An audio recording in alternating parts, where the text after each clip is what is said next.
ഒന്നും എടുത്തു ചാടി അങ്ങോട്ട് ചെയ്യണ്ട. ക്ഷോഭിക്കേണ്ട നേരമല്ലിത്. നെല്ലൂർ മണ്ണ് ഉണ്ണി നമ്പൂരിക്ക് വേണ്ട ചെയ്യാ. ആ മോഹം മനസ്സിൽ അങ്ങോട്ട് മുറിക്ക. അച്ഛാ, രാജീവൻ വല്ലാതെ അങ്ങ് മോഹിച്ചുപോയി. എന്റെ മോളെയോ ചെമ്പ്രയിലെ മണ്ണോ? അല്ലാതിപ്പോ ചെമ്പ്രയിലെ പെണ്ണും ചെമ്പ്രയിലെ മണ്ണും രാജീവിന് വേണം, അല്ല രാജീവ? ഗൗരി എവിടെ? ഗിരീശൻ എവിടെ? ഞാൻ പറയുന്ന അവർക്ക് മനസ്സിലാവൂ. ഗിരീശ, ഗിരീശ!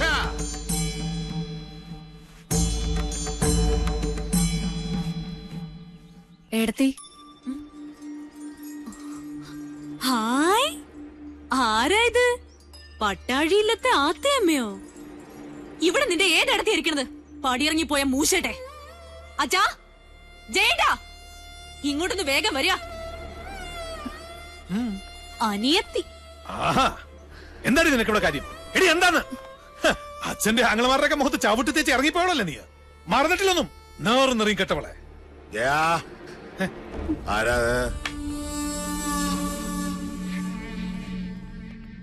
കണ്ടില്ലേ അച്ഛാ? ഇറക്കി ഇവിടെ പിഴച്ചവളെ. എന്താണാവോ വരവിന്റെ ഉദ്ദേശം? ഗുപ്തനും മക്കളും ചത്തു നശിച്ചോന്ന് കണ്ടുറപ്പിക്കാനാ?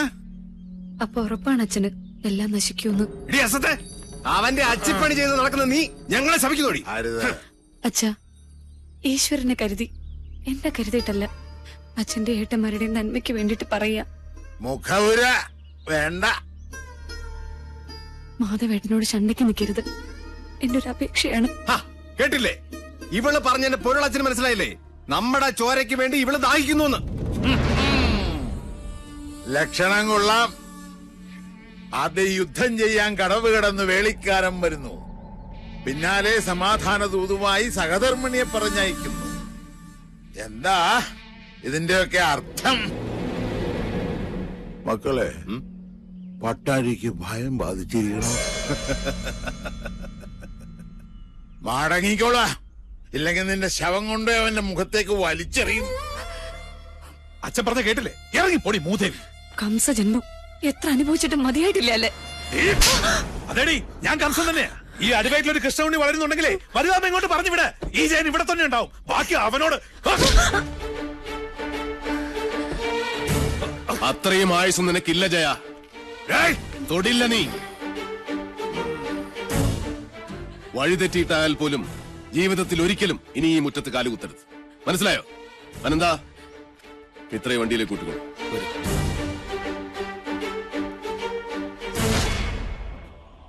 ഏതൊരു പെണ്ണിനും സ്വന്തം വീട്ടുമുറ്റത്ത് വന്ന് നിൽക്കുമ്പോ ഒരു വിശ്വാസമുണ്ട്.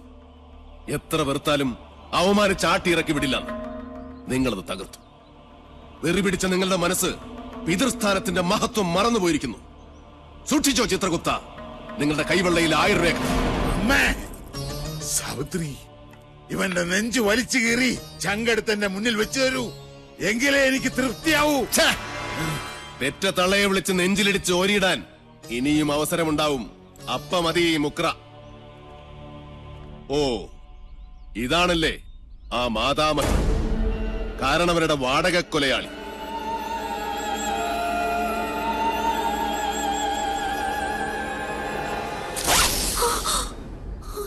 ഒളിസേവയ്ക്കിറങ്ങുന്ന ഈ ദുർദേവതയെ കണ്ടാൽ രണ്ടായി വലിച്ചു കീറും മാധവൻ. ഓർത്തോ?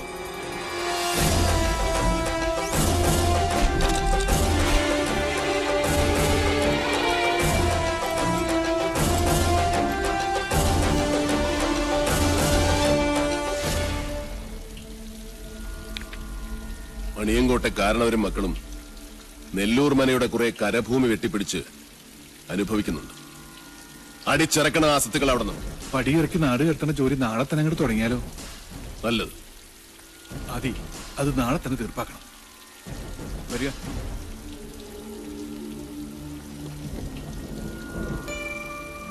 എന്താ കണ്ണ് കലങ്ങിയിരിക്കുന്നത്? ഒന്നുമില്ല, എന്തോ ചെറിയ കരട് കണ്ണിലെ പാറി വീണു, അത്രേ ഉള്ളൂ. എനിക്കറിയാം, തന്റെ കണ്ണിലെ കരട് ഞാനാണിപ്പോ. അയ്യോ, എന്താ ഇങ്ങനെയൊക്കെ പറയണേ? ശത്രു തന്നെയാണ് മാധവൻ. ശത്രുവായാലും മിത്രമായാലും ആക്രമിച്ചു കീഴടക്കുന്നത് എന്റെ സ്വഭാവമാണ്. അച്ഛന്റെയും ആങ്ങളമാരുടെയും ജീവന് വേണ്ടി മിത്ര എന്നോട് യാചിക്കരുത്. വിട്ടുതരില്ല ഒന്നിനെയും ഞാൻ.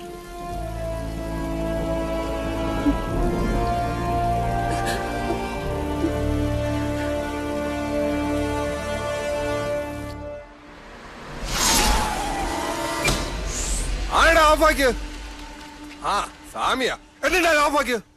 അക്ഷരം അറിയാവുന്നവനല്ലേ ഈ കോർട്ട് ഓർഡർ ഒന്ന് വായിച്ചു കൊടുക്ക്. എന്താ ഇത്? നിന്നെയൊക്കെ ഇവിടുന്ന് വലിച്ചിറക്കാനുള്ള കോർട്ട് ഓർഡറാ. കൂട്ടി പൊക്കണം. സ്വയം ഇറങ്ങണോ അതോ കഴുത്തിന് കുത്തി ഇറക്കി വിടണോ? എടാ വാസു, യവന്മാരെടുത്ത് ചീന്തി ചിന്തയിലടാ.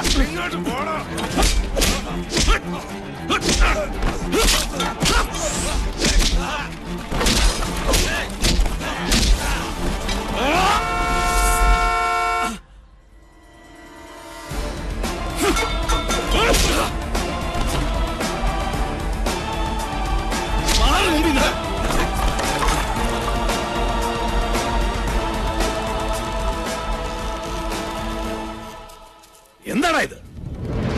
നേരെ വായിച്ചു നോക്ക്. വീഴറിയണ സ്വാമിമാരുടെ കൈയും കാലും.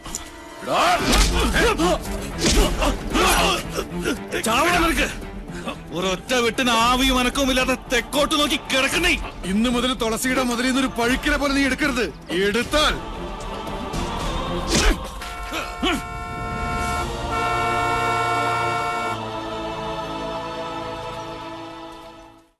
എല്ലാം നശിച്ചു, നശിപ്പിച്ചു.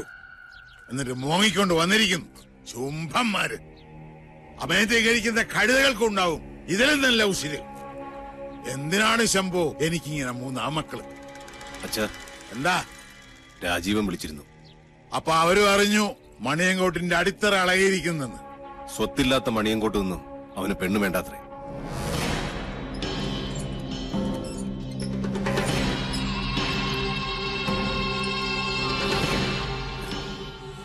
എന്റെ സാവിത്രി,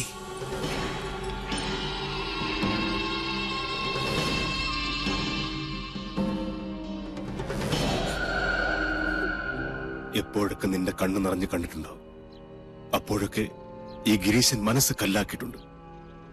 കൊന്നവന്റെ ശവം മരിച്ചവന്റെ മുറ്റത്ത് ദഹിക്കണം. മണിയങ്കോട്ടെ പഴയ ആചാരങ്ങൾ തെറ്റിക്കണ്ട. അതിന് കരളുറപ്പുള്ള ആരെങ്കിലും ഉണ്ടോടാ ഇവിടെ? അച്ഛൻ പുലർച്ചെ പുഴക്കരെ കാത്തു നിന്നോ? കണി കാണാം മാധവന്റെ ചേട്ടം. വാടാ ഗിരീശ. വാസു, ചെമ്പ്രയിൽ ഇത്തിരി ചോര വീണിട്ട് എത്ര കാലായി. ശുഭമസ്തു. കല്യാണകാരണിയായി സദസായി കല്യാഭിലാഷ സമുദായിനിയായി സിദ്ധിയായി മൂലപ്രകൃതിയായി വർത്തിക്കും അമ്മേ. സിസ്റ്റേഴ്സ്, ഈ അടുപ്പിൽ പാലുകാച്ചൻ തീരുമാനിച്ചോ? നന്നായി. ഞാൻ ഫയർ എഞ്ചിൻ വിളിച്ചിട്ട് വരാം. ആദികേശവ, ജീവൻ വേണമെങ്കിൽ ഓടിക്കോ. ഉയിര് കിടന്നാൽ നിനക്ക് വായിച്ചെങ്കിലും ജീവിക്കാം.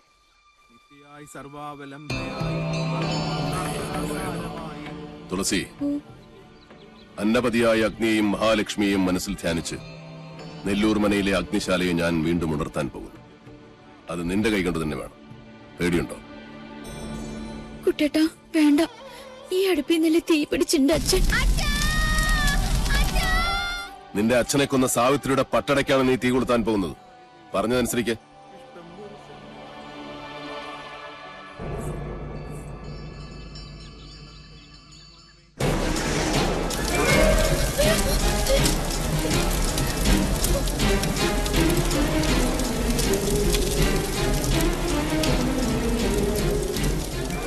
ഏതു തച്ചനും വർജിക്കേണ്ട വായു കോണിലാണ് ഈ വീടിന്റെ അടുക്കള. അനന്ത, ആഞ്ഞു വീശുന്ന കിഴക്കൻ കാറ്റിന്റെ ഗതി തടയി.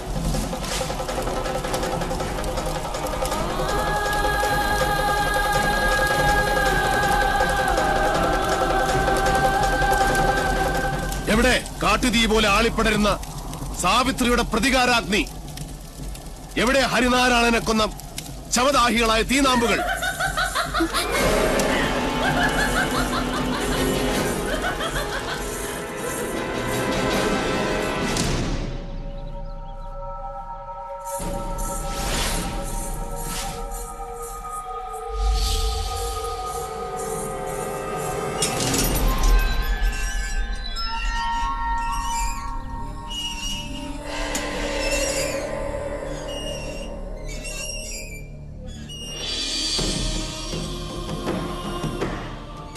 സാവിത്രി.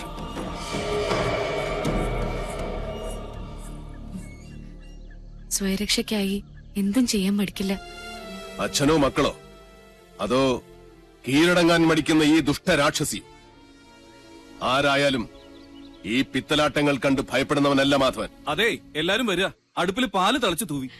പൂർവികരുടെ കാലത്ത് നടക്കാതെ പോയ ഗൃഹപ്രവേശം ഇപ്പോഴാ നടന്നത്. ഇപ്പൊ ഇതൊരു വീടായി. അതെ, ഇതൊരു ലക്ഷണമൊത്ത മനുഷ്യാലയമാകാൻ പോകും. നിനക്ക് ഞാൻ തന്ന വാക്ക് പാലിക്കാൻ കുട്ടേട്ടൻ ഒരു അല്പദൂരം കൂടെ സഞ്ചരിച്ചാൽ മതി. പ്രാർത്ഥിക്കുന്നേ, സാവിത്രിയുടെ അന്ത്യം കാണാൻ കാത്തിരിക്കുന്ന നിന്റെ പൂർവികരുടെ ആശീർവാദത്തിന്.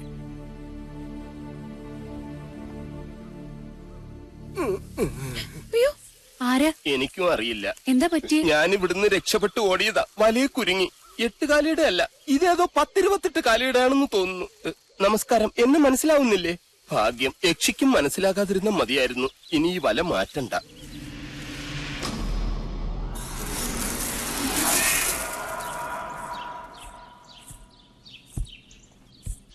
ഇനി ഒരിടം കൂടിയേ ബാക്കിയുള്ളൂ. ആ കൊലയാളി വാവലുകൾ പാറിപ്പറക്കുന്ന ആ മുറി. ആ ക്ഷേത്രത്തിൽ ഭുവനേശ്വരിക്ക് മാത്രമല്ല പ്രതിഷ്ഠ. പാലച്ചൂട്ടിൽ താത്രിക്കുമുണ്ട്. അവിടെ വിളക്ക് വെച്ച് തൊഴുതു നിൽക്കുന്നു മറ്റൊരു യക്ഷി. ആരാ? നിന്റെ അടുത്തി തുളസിയുടെ അകത്തുണ്ട്. അവള് മച്ചില് വിളക്ക് വെക്കാൻ ഒരുങ്ങാ. എന്ത് വിട്ടിത്താ നീ കാണിച്ചത്? അവളെ ഒറ്റയ്ക്ക് മച്ചിലേക്ക് അയച്ചിട്ട് നീ ഇവിടെ വന്ന് നിൽക്ക.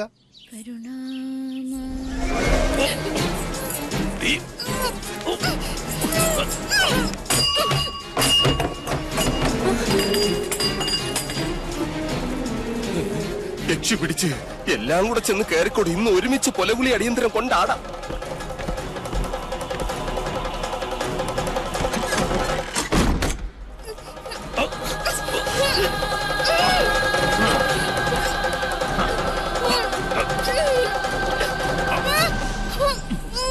ഇത് ഞാൻ തന്നെ അളിയാ, മണിയങ്കോട്ട് ജയൻ. എന്നെയാണ് നിനക്ക് വേണ്ടതെങ്കിൽ ആ സാധുവിനെ വെറുതെ വിട്. മണിയങ്കോട്ടി ജയ. അല്ലടാ, ആദ്യ ഉഗ്രമൂർത്തിയായ നിന്നെ എനിക്ക് വേണ്ടത്. അത് കഴിഞ്ഞു മതി ഈ പുതിയ നെല്ലൂരമ്മനെ.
ചാകുന്നതുവരെ നിന്നെ ഞാൻ കൊല്ലും.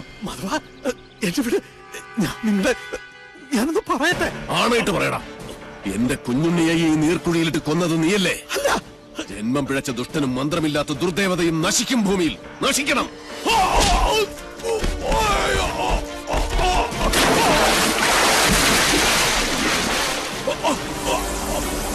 നീചൻ നീതിയുടെ ശാസനകൾ അനുസരിച്ചേ പറ്റൂ.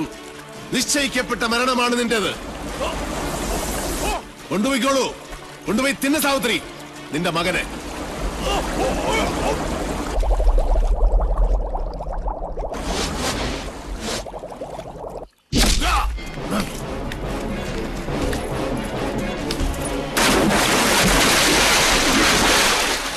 നീ പോ മാധവ.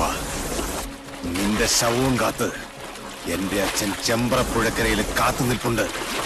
പോ, മുങ്ങിച്ചാവ്.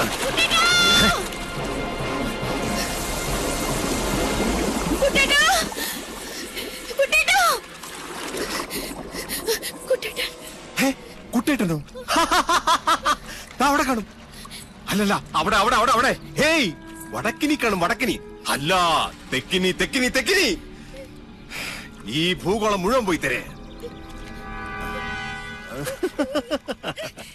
നെല്ലൂർ മനക്കലെ ഇല്ലത്തമ്മേ, തൃശൂലമേന്തിയ നിന്റെ കുട്ടേട്ടൻ മരിക്കാതിരിക്കണമായിരുന്നെങ്കിൽ അവൻ എന്റെ മുന്നിൽ വരാതിരിക്കണമായിരുന്നു. നാളെ രാവിലെ പുഴയിലിറങ്ങി തപ്പിയാ മതി. അപ്പോഴേ പൊങ്ങൂ ചത്ത ചണ്ടികൾ.